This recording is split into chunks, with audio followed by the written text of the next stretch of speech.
यहाँ नीट का बवाल खत्म ही नहीं हो रहा था, बात सुप्रीम कोर्ट में जाकर पहुंची है। सरकार अपने बचाव में लगी है।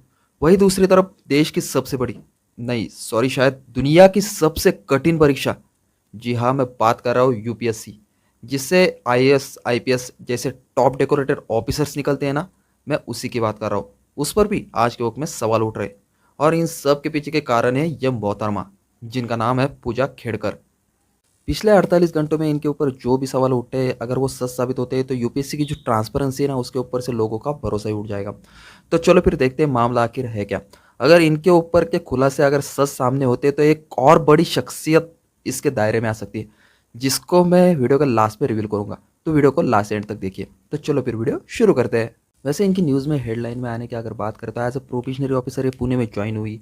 उनकी जो ऑडी कार है उसके वीआईपी नंबर प्लेट के लिए वहाँ के जो कोई तो भी कॉन्ट्रैक्टर है उनको इन्होंने प्रेशराइज़ किया ताकि उनको वीआईपी नंबर प्लेट मिल सके, और ये मिल भी गई। बाद में वहाँ के जो असिस्टेंट मतलब कलेक्टर वगैरह उनका इन्होंने चेंबर हथिया लिया। अपने गाड़ी पर लाल बत्ती, staff visiting card, special protection, इन सारों के लिए वहाँ के जो ऑफिसर्स वगैरह उनको इन्होंने प्रेशराइज किया। और इसमें उनकी मदद कर रहे थे उनके पिताजी, जिनकी इतिहास की अगर बात करें तो वो भी एक फॉर्मर आईएएस ऑफिसर रह चुके। और वो देखा जाए तो उनकी मतलब पावर भी बहुत ज़्यादा है, अभी आपको आगे पता ही चल जाएगा। और इसी के चलते वहाँ के कुछ ऑफिसर्स के साथ उनके मतभेद हो गए और उनकी जो कंप्लेंट है वो directly chief secretary of state उनके पास चली गई। इसी कंप्लेंट के चलते उनकी जो ट्रांसफ़र है वो पूना से वाशिंग में कर दी गई। इसमें भी उन्होंने एक रूल ब्रेक करा, मतलब देखो ना पैसे की पावर कितनी ज़्यादा होती है। फर्स्ट ऑफ ऑल किसी भी आईएएस ऑफिसर को, यूपीएससी लेवल के ऑफिसर को पहले ही मतलब 10-12 साल के करियर में अपने जो होम टाउन है वहाँ पर जो पोस्टिंग वगैरह नहीं मिलती, और बाद में ट्रांसफ़र भी होती तो वो भी होम टाउन या फिर पास के डिस्ट्रिक्ट में नहीं होती।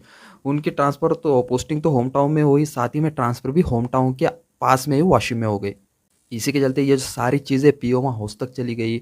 और जो लाल बहादुर शास्त्री, जहाँ पर इन आईपीएस आईएएस ऑफिसर की ट्रेनिंग वगैरह होती है, इनको बताया जाता है कि पब्लिक सर्विस कैसे करी जाती है, वो दोनों ऑफिसर्स में ये चीज़ चली गई और उन्होंने रिपोर्ट मांगी कि डायरेक्टली आप एक आईएएस लेवल ऑफिसर का इतनी जल्दी तबादला कैसे कर सकते हो। और इसी के चलते बहुत सारे जो सवाल है वो सामने आए। इसी के चलते इनके ऊपर इन्वेस्टिगेशन बैठी। इन्वेस्टिगेशन में ये चीज़ पता चली कि मैडम कोरोना काल में बनी आईएएस ऑफिसर है, और साथ ही में इन्होंने ओबीसी कैटेगरी से फॉर्म भरा था। ओबीसी कैटेगरी में अगर आप फॉर्म भरते हो तो आपको एक चीज़ पता होनी चाहिए कि आपकी जो सालाना इनकम है वो 8 लाख से नीचे होनी चाहिए। बात करें मैडम जी के पिताजी की, तो मैडम जी के पिताजी की जो लीगल एसेट्स है वो लगभग 40 करोड़ के आसपास बताए जाते हैं लीगल, और इलीगल एसेट्स की अगर बात करें तो वो लगभग 100 करोड़ भी क्रॉस कर जाते हैं। मैडम जी के जो दादाजी थे वो भी आईएएस ऑफिसर थे, और मैडम जी की माता जी जो है वो सरपंच रह चुकी। लेकिन मैडम जी ने यहाँ पर भी एक धांधली करी, उसमें इनकम सर्टिफिकेट जो उन्होंने 8 लाख से नीचे का सबमिट किया। बाद में उन्होंने ये भी बोला कि मेरे पिताजी और माताजी का जो सेपरेशन हो चुका है, उनका डिवोर्स हो चुका है, वो अपने माताजी के साथ रहती, पिताजी के साथ उनका कोई भी संबंध नहीं। इसी के चलते और एक धांधली सामने आई कि मैडम जी ने अपनी जो पर्सनल हेल्थ है वो डिसेबल बताई है, मेंटल इलनेस वगैरह बोली है, और साथ ही में कलर ब्लाइंडनेस का भी वहाँ पर सर्टिफिकेट सामने मतलब वहाँ पर सबमिट किया है। इसी के चलते मैडम को थोड़ा सा रिजर्वेशन मिल गया है। मैडम ने एक दो ऑफिसर को पैसे खिलाए होंगे, थोड़ी सी पढ़ाई कर ली होंगी, और मैडम आईएएस ऑफिसर बन गई। लेकिन मेडिकल का क्लेरिफिकेशन तो देना था, लेकिन कोरोना का पीरियड चालू था, इसलिए उनका जो क्लेरिफिकेशन वो थोड़ा सा डिले कर लिया। लेकिन उसके बाद भी मैडम को ट्रेनिंग के लिए लाल बहादुर शास्त्री जो ऑफिस है वहाँ पर भेजा गया। वहाँ पर उनकी ट्रेनिंग वगैरह कंप्लीट हुई, उसके बाद भी उनको मतलब लगभग 7 बार बुलाया गया कि आप आकर मेडिकल क्लेरिफिकेशन दीजिए और चेकअप वगैरह कर लीजिए, लेकिन मैडम गई नहीं।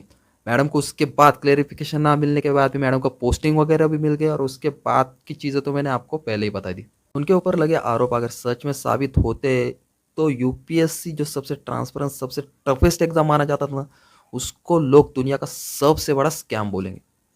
मतलब देखो ना यार, पैसे वाले क्या कुछ नहीं कर सकते, यूपीएससी जैसे बड़े लेवल की जो एग्जाम है उसको तक हैक कर सकते हैं।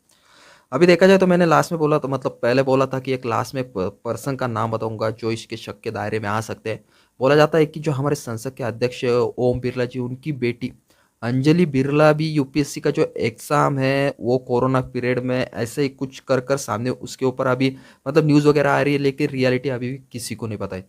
अगर इसके बारे में डिटेल वीडियो बनाना है तो प्लीज़ मुझे कमेंट बॉक्स में बताइए, और आपको इसके बारे में क्या लगता है मुझे प्लीज़ वो भी कमेंट आउट कर कर बताइए। वीडियो अच्छा लगे तो वीडियो को लाइक कीजिए, नए हो तो प्लीज़ चैनल को सब्सक्राइब कीजिए। So thanks for watching.